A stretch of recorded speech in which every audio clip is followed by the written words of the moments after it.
Welcome to a deep dive into the technology of the 2018 Audi TT RS. And I really like the tech in this car. Why? Virtual Cockpit. Yes, you might notice that there is no screen here on the center console. Instead, it's been moved front and center right in my gauge cluster with a 12.3-inch screen. Now, everything is controlled here in this center stack with this little dial here. So I can press the menu button, I can scroll through for my radio, phone, navigation, and then select just by tapping that.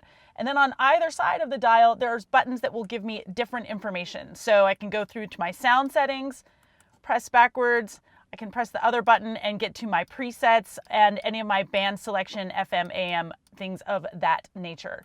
So when you get to navigation, you can either input it through your voice or you can write the word here on the touchpad.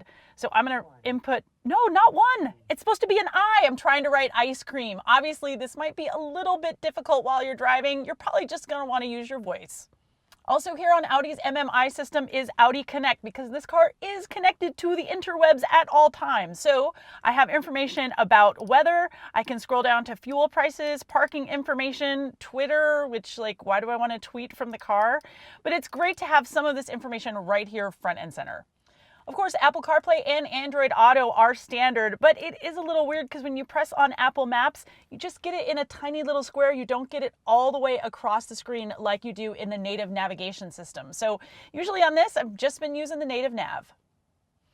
And since this is a TTRS, that stands for Ren Sport, that stands for super fast driving, I've got some cool sport displays as well. So I can display my engine data, how much power and torque I have at any given time, my G meter, I can go for lap times, lap statistics. It's a really cool way to kind of have all of the information that you want from the track right here front and center. Now, in addition to the menu button on the screen, there's also some shortcut buttons here for your radio, media, navigation, and telephone. And then, of course, you can always select it from the steering wheel. So you just need to press these buttons here on the top, and it will scroll through for your phone, your navigation, all of those groovy things. And then those two buttons that give you more information, it's right here under your left thumb. You can also change the view of the virtual cockpit. Just press this little button here, and those gauges get bigger or smaller. And when it comes to driver's aids, well, it's got some blind spot monitoring, but that's about it. There's no lane keeping assist and there's no adaptive cruise control. Boo! I mean, I still have to drive this in traffic. I would really like adaptive cruise control to kind of take some of that stress off. So how much is this cool virtual cockpit going to cost you extra? Well, nothing on the TTRS, although the navigation is an extra $3,500. Audi's Virtual Cockpit really is a great way to have all of your information right here in your gauge cluster. I mean, this screen here that you see on most new cars, it can be a little distracting. I love having it right here. It's one of my favorite ways to view information.